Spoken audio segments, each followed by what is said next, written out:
Welcome to Tour de France Stage 20 reaction show. In 1948, Gino Bartoli won 5 mountain stages in one Tour de France. Pogacar has joined that legendary club. It was his 16th career stage win, and we can now officially crown Tadej Pogacar the winner of the 2024 Tour de France. Today's episode is brought to you by Wattbike. All of the podcasts are sponsored by Wattbike at the moment. They've been amazing long-term sponsors for us. If you want to get your hands on a Wattbike, you can head on over to wattbike.com. Use the code ROADMAN, ROADMAN 10 TEN. It's ROADMAN10, knock 10% off. Sarah, we have a lot to unpack. I have 10 pages of notes from today. It was so exciting, wasn't it? Okay, so let's start kind of with the question. So we spoke yesterday, and there's been a lot of chatter about Pogacar, this narrative that's kind of doing the rounds about him being too greedy. Today was a chance for him to answer those critics and maybe show a little bit of class, that little touch of class, and perhaps gift Jonas the stage. So do you think that he should have done this? Oh, there's two parts to it, isn't there? It's like straight answer, no. Long answer, oh, this is going to be a long answer. I think Jonas is his biggest rival. I don't think Jonas would have gifted it to Poggy if it was the other way around.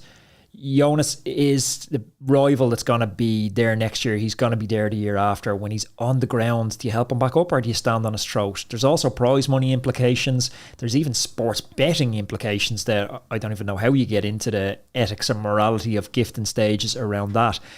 But for some reason, coming into the finish, it's the cycling historian in me. For some reason, coming into the finish, when I seen Pogacar there, didn't ride for the good chunk of the way up the climb. I think he pulled one glass crank turn halfway up the climb. I love that turn of phrase, glass crank. Glass crank, yeah, it's a brilliant one. If you step on them too hard, they'll break. That's right.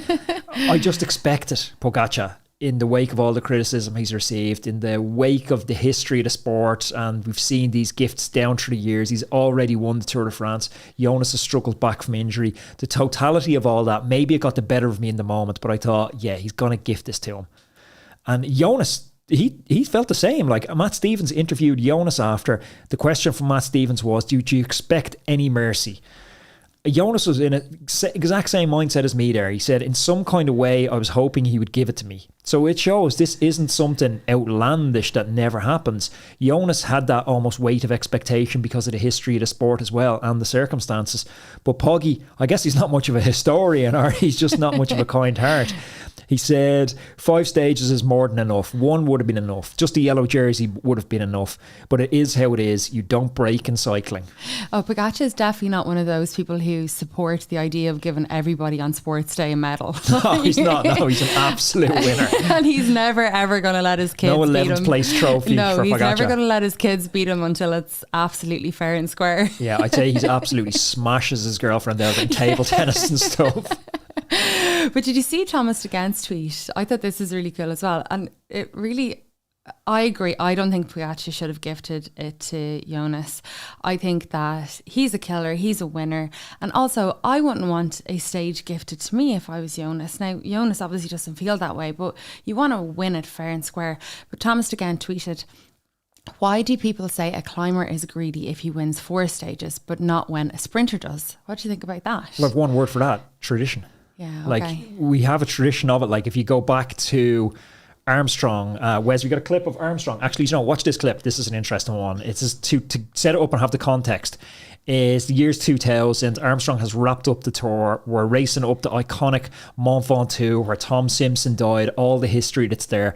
Pantani, a legend in the sport. He done the Giro Tour double, which Pogacar has now sealed, in 1998. And this is the clip. Wes, stick her up there and we'll have a look. Of this monumental stage, and Armstrong has blown away all of his rivals on this very difficult summit. And there is now just 100 metres to go. I don't know if the riders know that because there's no signage at all today because of the wind. But in fact, Lance Armstrong is about to make the final turn for the finish. What an ascent of Mont Ventoux for both of these riders. And except Pantani, Armstrong is gaining time over everyone. Now, is he going to take out his first stage win in this year's Tour de France? We can see the line now. I don't know whether they can because there's only a line on the road. Pantani is on the right and Armstrong keeping on the pressure here as we start to approach the line now. Pantani grits his teeth and accelerates and over the line. In a press conference, Armstrong clearly eases up over the finish line for Pantani to take that win, and like he confirmed that in the press conference afterwards, and he said it was a gesture out of respect for Pantani's climbing prowess and a gesture of goodwill. And that incident really strained relationships between Pantani, now sadly passed away, died in tragic circumstances in a hotel in Rimini. But that really strained relationships between the two, and Pantani publicly expressed his displeasure with this gesture, and then the media piled in and really amplified that controversy. But it isn't the only time. Armstrong didn't just decide to gift it to him and create this in 2000. It's been happening forever. Like in 1970, Eddie Merckx absolutely dominating the Tour de France, and he gifted to a Belgian compatriot, but not a teammate, Walter Godefroot, the win on stage 3. And Greg LeMond, who I've had on the podcast twice, amazing interviews. Millions of people have watched the interviews with Greg LeMond. He talked about how in 1986 on Alpe d'Huez, they are teammates, but his teammate Hino is literally his biggest competition in the race. Hino has attacked him, even though he's in the yellow jersey, even though Hino's his teammate. Hino has attacked him before Alpe d'Huez. LeMond has caught him on Alpe d'Huez and he still gifted him the stage. So there's a long tradition in gifts getting given out, and I don't know. I think Pogacar, he's breaking all the rules around tradition, around how we do things in cycling. I don't love it. I don't love it at all. I like that, tip to history. Yeah, a little nod back. Okay, but we can now officially, or can we say that Poggy has won Tour de France 2024. We can unofficially say unofficially it. Because it's a dangerous TT tomorrow. We're going to get into it at the end. Poggy lives in the area. I'm sure he knows the roads. He's a huge gap now. Like, what's his GC gap after yesterday? It is 5 minutes and 14 at the moment. So it's not like Poggy's going to get caught in the TT, but it's not also like the procession stage. We are used to just saying with one stage to go, the Tour de France is over and declaring the winner, because they go into champagne mode, doing selfies, rolling into Paris for a bit of a sprint. It's not really that way tomorrow. It's going to be pretty full gas for Poggy to try and go for the stage again tomorrow. So yeah, not ideal. Yeah, a TT, it just seems like the most stomach wrenching way. I mean, a full all out effort for some of them are cruising. Yeah, okay, for these guys at the pointy end. Okay, so last night, really a little bit of drama last night between a couple of riders after stage 19 yesterday, and we're going to play a clip in a couple of minutes. I think Wes has that lined up for me, but just to give a little bit of context to this. So we've two riders. We've got the Little Trek rider Ciccone and the Bahrain victorious rider that is Santiago Buitrago. So they're both like absolutely slugging it out for 10th position, and there's not really that much between them. And yesterday, coming up the last climb, they were all struggling, and they're obviously, every millisecond, every second counts. So have a little look at this video, what transpired when they got over the finish line after stage 19. Eravamo in tre dietro, abbiamo visto tutto. Sì? Con la manaccia così. Va bene, sì. Siamo a Tour de France. Anche te. Le stesse tecniche. Santi. Eravamo in tre, Eravamo in tre dietro che abbiamo mirato con la giuria. Così, con la borraccia, non è corretto. Non è corretto. Ho imparato di te, Okay, so in that clip, it was quite heated from Ciccone. Now, it's not in English. Unfortunately, if you're listening to this on the podcast, not looking at it on YouTube, I'll just run through it really quickly with you. Basically, Ciccone rolls up. Buitrago is toweling himself down and looks absolutely dead on his feet, and Ciccone basically shouts at him that he is a cheat, that he got a sticky bottle for too long, that it's not fair, that he should be fined, and he basically says over and over, it's not correct. What do you think, Anthony? It's cheating. It's straight out black and white cheating. And I think maybe some people coming to the Tour de France for a first time, I know we have a lot of listeners tune in. This is maybe the only bike race they'll watch in the year, and they're not 100% sure of, you know, Van der Poel on the stage where Carapaz took the jersey that we were over at. Van der Poel gets a puncture with like 4K to go and he's coming back on the back of a team car. That's cheating. He's drafting in behind the car. But we have a different set of rules that govern cycling. And there, again, we talked about the tradition already. This is tradition. These aren't written down anywhere. But anyone who's a cycling person, they know the difference in these unwritten rules. Like, to run through them. If you stop for a natural break, you need to relieve yourself and you're coming back to the race. It's okay to draft off a vehicle coming back. Typically, the camera won't follow you, so there's no public eye on you and you can draft back. Same if you're coming back from a mechanical. You can come back and you can draft off a vehicle, or you can even get, you know, the magic spanner out the window where they pretend like they're adjusting your gears and pull you along for a small space of time. The sticky bottle and the magic spanner, yeah. Exactly, like sticky bottle is an example of, if you're in a group, you can go back to feed from the car. So it's obviously you're losing energy if you were to naturally come back up to the group yourself. So sticky bottle is a recognition that we want riders to eat and drink. So you can take a sticky bottles where you'll hold onto the bottle, your team car will hold onto the bottle, they'll accelerate and it'll put you back to the position you were in. All these rules are designed to put you back to the position that you were in before whatever happened, whether it was a mechanical, whether it was a natural brake, or whether it was a bottle, putting you back to where you are. That's very different to taking a positive advantage. And that's what Buitrago done. Buitrago's going up a climb. He's struggling and he takes a bottle to bring him further up the road. So not to maintain his current position, not to bring him back to where he was, to gain an advantage. And that's just black and white. It's cheating. It's wrong. It should be outlawed. He should have time penalties for it. So I was absolutely delighted to see him getting dropped today. Yeah, I think you're so right, because it was particularly, look, it's cheating no matter what way you put it. But if he is, you know, not contesting top 10 GC, if he's way down the mountain, whatever, yeah, it's still cheating. But like, it was so close. I can totally understand why Ciccone was completely livid. So yeah, it was even with the sprinters, because people will sometimes turn more of a blind eye, because you're right, it hasn't got the time implications, but there's an energy implication. Mm-hmm. You're meant to cover the kilometers of the Tour de France under your own. So if you think, if we were going into Paris for the historic sprints that we normally have, and it's Cavendish versus Philipsen, but Cavendish has got a sticky bottle halfway up the climb today, he got to conserve energy that Philipsen didn't get to conserve. Now he's that little bit fresher than Philipsen going into tomorrow. So it's not fair at either end of the race, but it happens a little bit more at the back of the race. Well, karma bit Santiago on the butt today, as you said. He got spat out, so we'll have a look at the GC. Ciccone also got dropped, so he did too. Tomorrow, let's jump in and have a look. Let's have a look at today's stage. Today's stage, sorry. Let's jump in and have a look at today's stage, which had over 4,000 metres of climbing.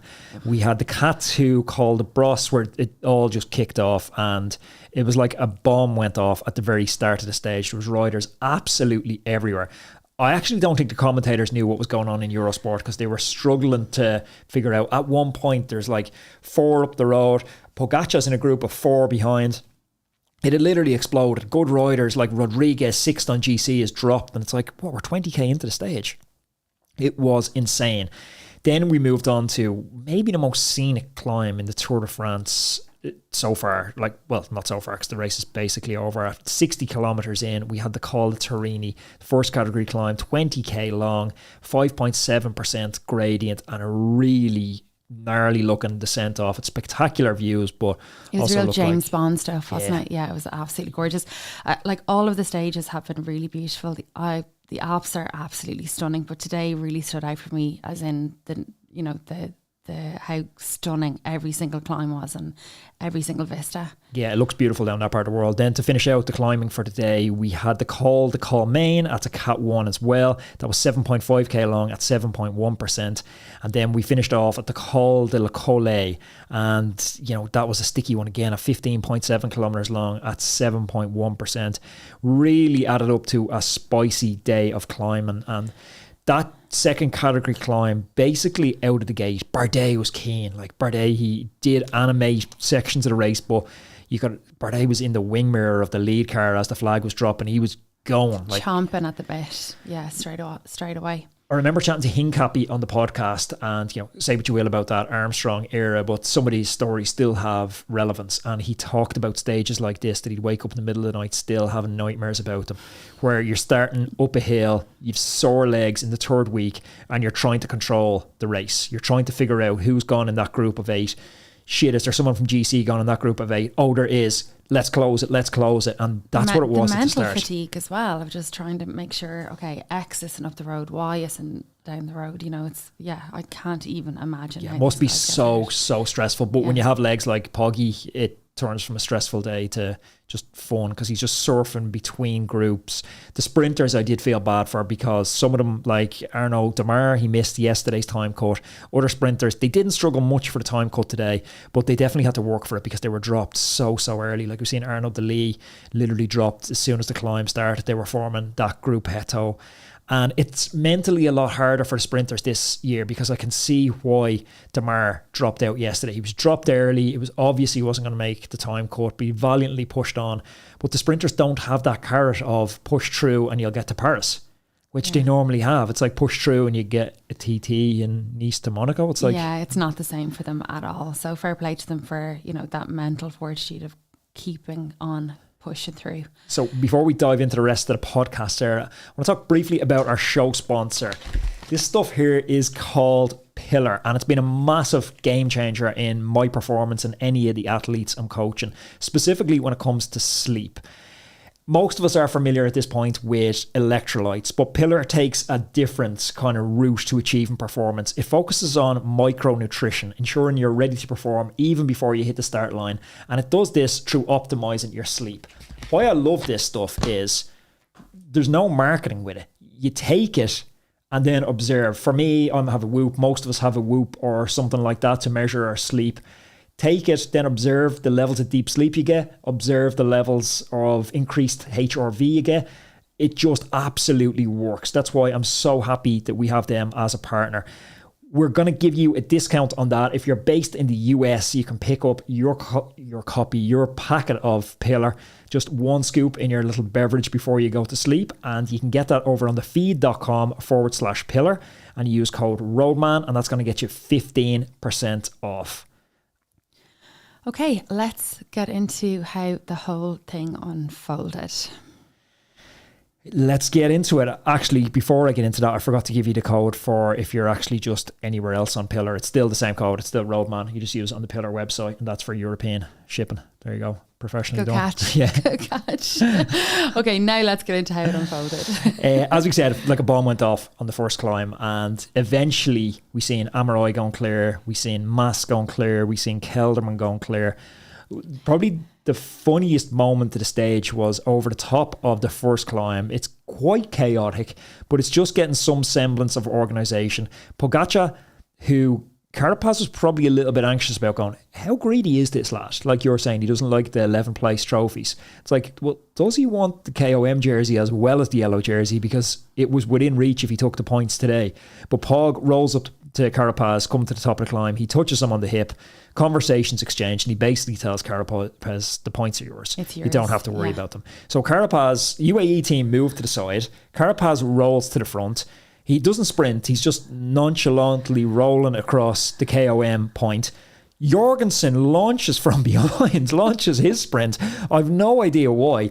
And he takes the points. And this, for me, irritated UAE. It irritated Pogacar because they let him take the points. And it really irritated Carapaz. He kind of looked like he might bring Pogacar into the curb. Like, I thought he was going to completely lose his shit. He held it together, but it was a very strange move from Jorgensen. After the stage, we kind of got to see what that was about. His quote was, "Yesterday I felt like I gave them for free. I don't know why I did that. He wasn't really contributing, so I said today I'd at least make him sprint for it, but I guess he wasn't expecting it because yesterday he had a free ride. It was just a bit of fun." I quite like that. I don't know. When I saw this, I was like, oh, talk about Poggy not making any friends in the peloton. I was like, talk about not respecting tradition. Yeah, I was like, Matej Jorgensen, for all of my praise for him yesterday, I was like, I think he's gone down a lot in some people's estimation after doing that. It was just so random, especially because he's nowhere near, he's not contending this jersey at all. He was just being a bit of a a little bit of a I brat. actually thought, like, after seeing his quote, I thought it actually was quite funny. No, I don't agree with it, and I just thought that was so weird. And as I said, I just don't. No gifts. That was the theme of today. No gifts. But yeah, anyway, I just thought that it was a funny moment. I think everyone was scratching their heads after, and you could see Carapaz. He was as red as those dots on his jersey and his shorts. Do you think that Pogacar's decision not to gift this stage flowed from this kind of animosity that's floating around? Digs like this. Is there an animosity between Visma and UAE or Visma and Poggy? It's hard to tell. Like, they do seem quite cordial to each other. There's handshakes. Poggy even offered him up a bottle on the last climb, but Sean Kelly then interpreted that entirely different to how I would have interpreted it. Sean Kelly interpreted it as almost baiting him, saying, look, I'm fully hydrated and I have more water to spare. You look thirsty, pal. Do you want to have a drink? No one's mind works like Sean Kelly's mind. Because he's been that fella that's baiting lads on the final climb as well. You don't win Paris-Nice that many times without head games. Sean was friends with anybody else in the peloton. Same with Lance Armstrong. No, sure. Kelly was telling a story about how he attacked when Stephen Roach, his compatriot, had a puncture in Paris-Nice to win Paris-Nice overall. So it's ruthless at the top. With friends like that, he needs enemies. I think Pogacar and Jonas, I don't think they're buddies. I don't think they hang out or go training together or anything like that. They look like different people, don't they? And I think they are. They seem like very different people. You know, their personalities are they seem quite opposite, but there's a respect. We also chatted about this earlier. It's funny how the media have really warmed to Pogacar and have almost villainised Jonas. Like, if you think about Pogacar, the lifestyle he lives, it's not really something a lot of us can identify with. He wears a 250 to 350 grand Richard Mille watch. He lives in Monaco. He goes riding with Formula One stars. He's box office. He's rock and roll. Jonas has had as good a Grand Tour success up to this year. He's won the last 2 Tour de France's. So a comparable type rider, but he seems quite a humble family man. He's had quite a linear progression over the last few years in terms of getting just slightly better year after year, where we've seen Pogacar quite average for a while and then boom, crazy progression. Like, one of my friends put up from junior TT, Colin McDumphy, an Irish lad, put up the results of the junior TT, whatever year Pogacar was junior, maybe 2018, 2019, around that vintage. And I think he was like 15th in the European TT champs. It wasn't like he was this mythical figure. Like, he had a lot of success coming up, but he wasn't the mythical Remco type talent. So for some people, especially some of our Danish friends, that Jonas's progression has been a lot more relatable, and his sacrifices are a lot more transparent. And I don't know, it's a weird narrative that we are this, and you're probably the biggest Poggy fanboy out there. I'm the biggest Poggy fan ever, but I think it's because we're getting a particular narrative from the outlets and, you know, what we view on Twitter. I'm sure in Denmark and all of the kind of Nordic countries that Jonas is probably the number one, and Pogacar is just a bloody idiot who keeps making Instagram stories. And why is he doing that? Focus on the cycling. So I don't know. I'm sure there is a lot of support as well for Jonas. But yeah, I'm a Poggy fan until I die. So the race is kind of panning out. We had that group up front, and then a chase group got across with Poggy's teammate Soler, and we've seen that coming across on the radio that Soler let him go on the break. Carapaz got out in that group as well, as did Trapnik to join Kelderman to make it 2 up front, and Bardet on his final Tour de France. And then even closer to the top of the Col de Turini, we had another group of 3 getting across, including Stuyven, Johansson, who crashed 2 days ago, and both them are riding so well in the Tour this year. Especially Stuyven, like a big guy going up Cat 1 climbs like that. What weight is he? Stuyven's a big guy. He looks bigger than the guys who were climbing. Yeah, this is the horrible thing for me, because Stuyven is like 3 kilograms lighter than me, same height. He's 77 kilograms at 6'2", and he looks like a monster. He does. Like, he looks like the Incredible Hulk. He physically looks twice as big as the guys that he was riding with today. Fair play to him for hanging in for so long. But we seen in the paddock before the start of the stage, the Tour de France, like the guys you think are big, like Van der Poel, and he comes past you and it's like he's skeletal. So yeah, he's so lean. Before you move on from this part, just you mentioned the radios a second ago, and I meant to put it at the top of the show, basically that we haven't been seeing a lot of the radio broadcasts from the team radios. We haven't been seeing as many as we had at the start of the Tour de France. Visma Leasebike pulled out of it, as did Ineos yesterday and for today, because they felt that they were getting overexposed and that their team tactics were being broadcasted to the Ineos world. just broadcasting, yeah, we've lost another 4 men out the back. Basically, Ineos talking about the time cut, were they? Visma have come out and said that unless the approach changes for next year, 2025, they won't be participating in it whatsoever. So there you go. But they're so delayed. Like, I don't understand that. Yeah, It's ridiculous. Yeah, I think Visma, Lisa Bike just kind of feel. I think they kind of like to give out. I think they are glass half full, kind of a glass half empty kind of a team. They focus a lot on the negatives that are happening around them. Okay, so we're on the Col de Turini. Carapaz didn't have any similar problems with any of the other Visma riders over the top of the Col de Turini. Kelderman, Trapnik, Stuyvens, they were all happy for Matej Carapaz. Jorgensen was nowhere nearby. No, he was back in the bunch, thankfully for Carapaz. Easy 10 points, and it looked set at this point like we were going to get a winner, especially with the climbing talent we had up front, like Heinrich Mas and Carapaz, two really good climbers. I thought the winner's going to come out with this break. But then something I wasn't really expecting, Quick-Step started setting a tempo on the last kilometres of the Col de Turini. And that was obviously a move to put pressure on Jonas and Remco to jump up to second on GC. They were out for blood, and they were smelling blood in the water. I mean, Jonas yesterday was quite open in his interviews about. He really let people know in the interviews that he was cooked and he was kind of done, you know. So, or was he? Well, that's it. I mean, there's these games. Was that the ultimate head game where he's like, I'll make some fool out of Remco now. I'll tell him I'm cooked. I'm on the best day of my life. And they'll commit. So they committed. Like, they committed rider after rider. Like, we started off with Moscon in the Valley, then Van Wilder started it. Ultimately, Landa ended up setting this crazy tempo, which we'll get into in a second. But Jonas yesterday, when he talked after the stage about how he wasn't feeling great, like, yeah, maybe there's the head games element to it. Like, there's a double bluff in it. But without those comments, I definitely don't think that Remco does what he does today. I don't think he puts the team on the front. And as a consequence of Remco putting the team on the front, the gap, which was 4 minutes and the winner should have come from the break, now it brings GC back into play. Right, okay. And that is the question that everyone was asking as well. From the start of the day, do you think that Pogacar really always intended to go for the stage? I don't think so. I think Soler in the break, I think... Well, also it's his home road. So having said that, I know he went deep yesterday. Even the way he rode that final climb in Jonas's wheel, you can tell he went deep yesterday. He talked about how when he went past Jorgensen yesterday, he kept looking back because he thought maybe Jorgensen was coming back at him, was going to win the sprint. I think he is human. He went super deep yesterday. I think he had a lot of fatigue today.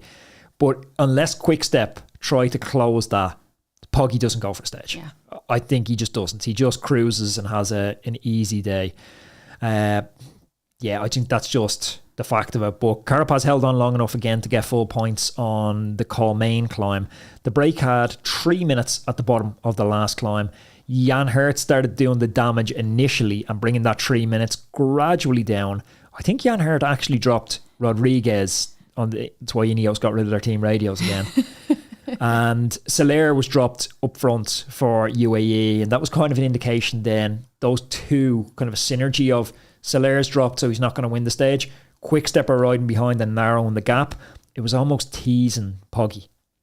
Yeah, I agree. It was, yeah, as you said, he had to kind of go at that point, didn't he? Did you see on the Thibaut Pinot corner? What's going on with that? Oh my gosh, that was crazy. They were toppling the Francis Dujot van. There was hundreds of people had swarmed the van and were rocking it like over and back. I thought they were going to try and topple it. So for anyone who doesn't know what we're talking about, Thibaut Pinot retired last year and his fans are hardcore. We call them the Pinot Ultras. I guess the fans aren't retiring for Pinot. They want to see him back. Pinot won a cross-country race, a 10K earlier in the year, and it was a super time as well. He's just off. So anyone who's followed his story, he's retired from cycling now. He's living his best life in a farm in the middle of nowhere. He has about 10 goats and about 1 million dogs. Yeah, I'd love that. That'd be my life. That's the dream. So Landa kicked it off. Landa starts riding. We love to see Landa, don't we? Landissimo. We're big fans. That's when the real damage was done. Yeah. We seen the mad cheat on our least favourite rider, Betrago, dropped. We were all delighted to see that. We cracked a glass of champagne. But he also done damage at the back of the GC. Derek G went, Adam Yates went, Ciccone went. Jorgensen held on for quite a while because he's motivated to move up that GC. He went deep. But as soon as Landa pulls off, then there's an interesting dynamic because it momentarily hesitated. And I was like, well, this actually could swell again. Because Landa pulls off, Remco goes, Remco comes back. It's not really happening. Then Almeida starts riding. And it was actually a brilliant move because Landa has pulled off after his turn, so he's quite cooked. There's only one space between Landa and Almeida on GC. Almeida is a better time trialist, but I guess he wanted to give himself a little bit more buffer going into the TT. So Almeida starts riding a tempo to distance Landa, and the effect of that is to also bring the break back to a very manageable distance. And then probably the moment of the race, Remco goes again. It looks like he doesn't believe in the attack. Jonas is comfortably able to follow. Pogacar is comfortably able to follow. As soon as the sting goes out of the Remco attack, boom, Jonas comes over the top. See you in the douches. Yeah, it was crazy, wasn't it? And it was like, okay, watch me go. It was a brilliant moment to see Jonas attacking. It was a phoenix from the flames moment. It really was, yeah. But we all bought the bluff. Yeah, we did. Probably the bigger story than Jonas attacking and dropping Remco was what were Carapaz and Mas doing? I was shocked at this as well because they were teammates for many years. So they had, I don't know, I can't remember. I guess they had 3 minutes at the bottom of the climb. Base of climb, they had 3 minutes, yeah. I think they had 4 minutes before Jan Hurt started. Yeah. Yeah, roughly 3 minutes, I think, at the base of the climb. But then they just started dicking around and looking on each other. No one would ride.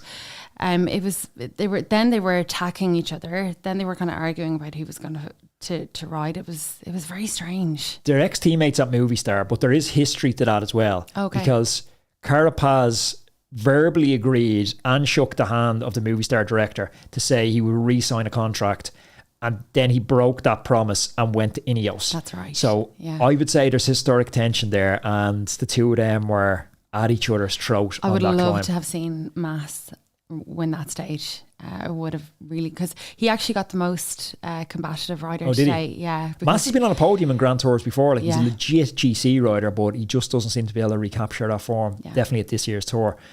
Remco had to try though today. Like, I don't blame Remco, and it's not a slight on Remco for Jonas dropping him. Remco had to try. It animated the stage. It gave us something all to watch. He's a big gap back to fourth place as well, so there was nothing to lose. I also really felt it was a mature display from Remco these past 3 weeks. He's been kind of noted for being, I don't know where the narratives come from, maybe a couple of times shouting at people and stuff, but we do have this perception that Remco's this petulant child that's incapable of controlling his emotions and riding, tactically well, astute over a 3-week period.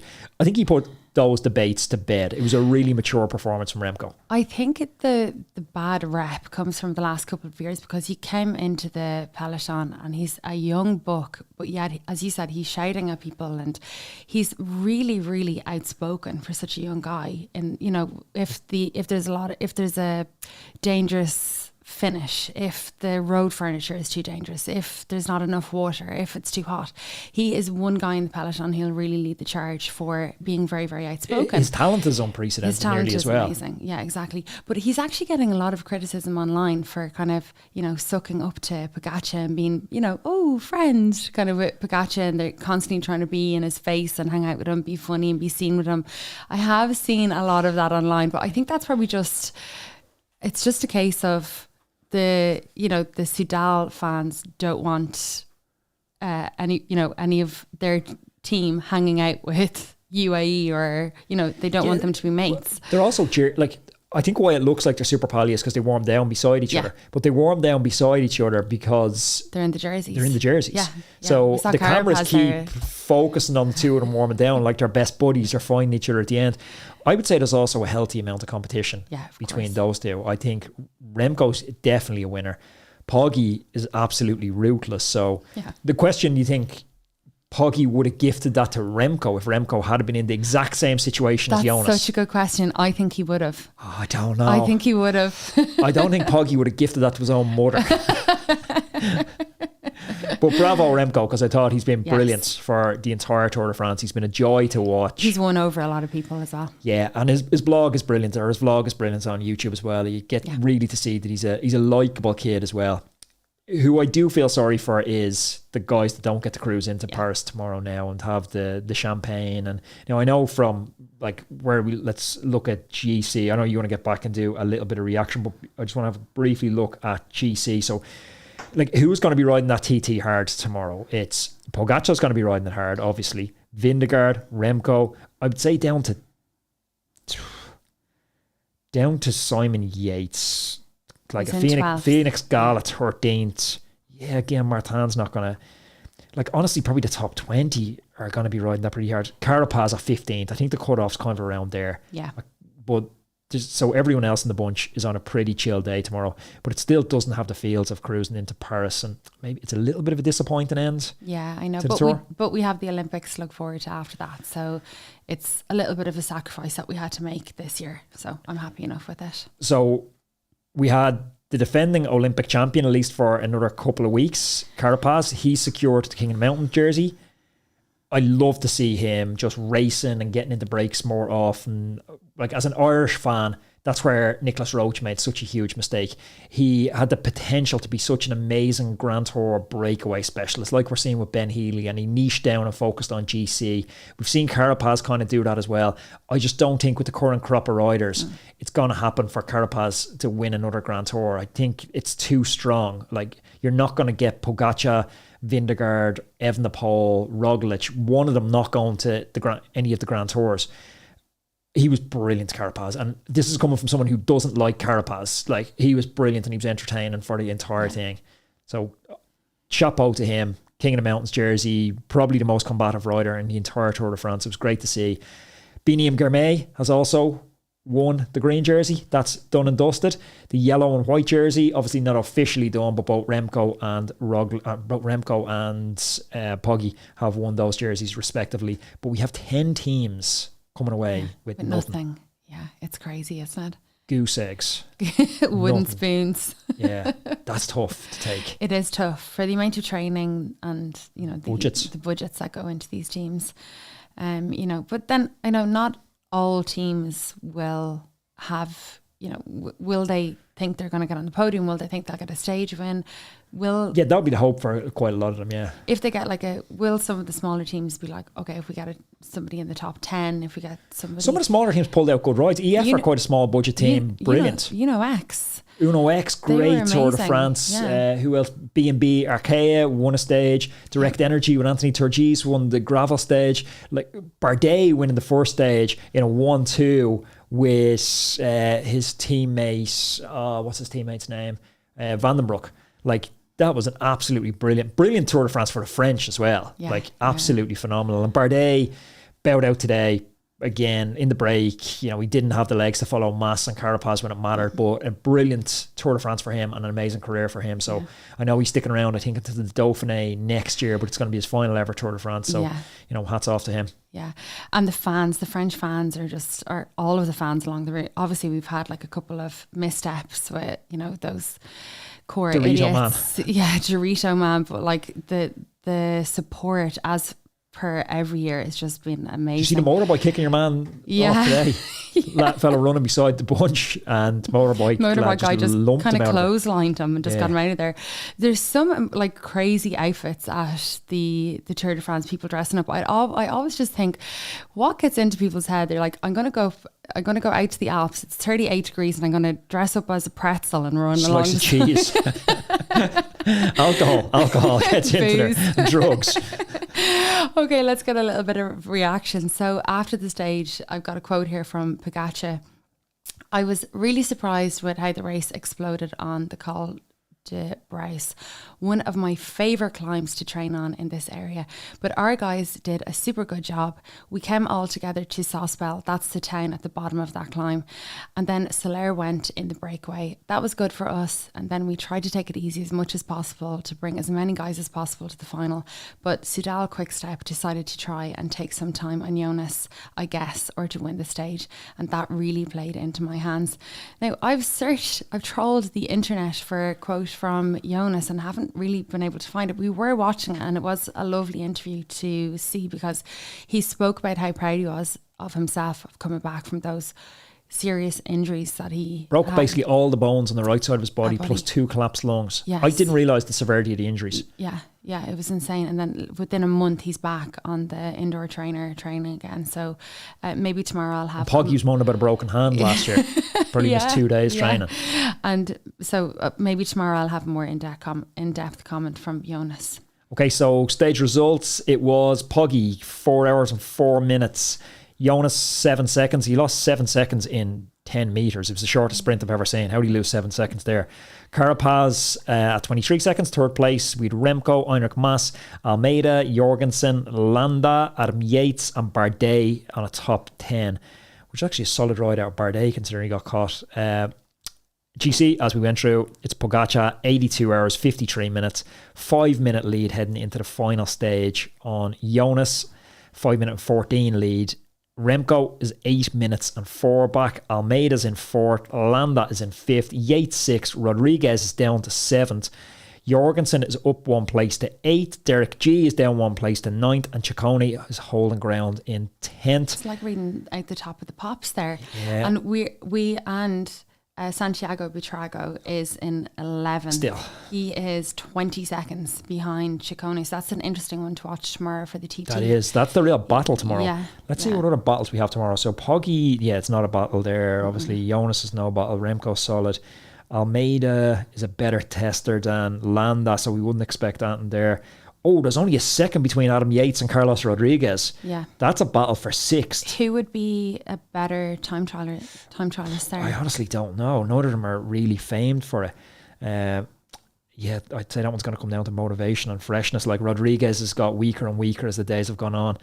Jorgensen and Derek G, that could be one to watch as well. Jorgensen's quite a good tester. I'd expect him to consolidate there, but he's not going to move up a spot because he's 3 minutes. Is there anyone in 13, 14 and 15 that you think that would... Nah, none of them are great testers. Okay. No. Complete outsiders that are going to get into the top 10. No, that's interesting. So, Biniam Garmay, here's the points jersey wrapped up. Phillipson was second in that. Concard was third into it. And the Mountains, Carapaz has that wrapped at 127 points. Poggy second. Jonas third. Good ride actually out of Jorgensen to come fourth in that. So tomorrow's stage, as we said, it's a TT. It's box office starting in Monaco, finishing in Nice, 35 kilometres. It's lumpy enough TT where we have an 8k climb in the middle of it at 5.6%, and then we have another 1.6 kilometre climb, which some pitches in at over 10%. Most of them, I think it averages out at around 8%. Technical, quite sketchy run into Nice. So, everyone hopefully stay safe. And stays upright. Can't wait. That's a wrap. So we're going to be back again tomorrow for our final day of the Tour de France. And I think this little test has maybe spurred us on to do the Olympics next weekend. Yep. So we'll do an Olympic TT next Saturday. Roman, thank you for tuning in. Loved reading your comments yesterday. Please let me know in the comments down below if you think Pogacar was right to not gift the stage to Vingegaard. Up here, there's another video which you should definitely check out. And please do subscribe to the channel so you don't miss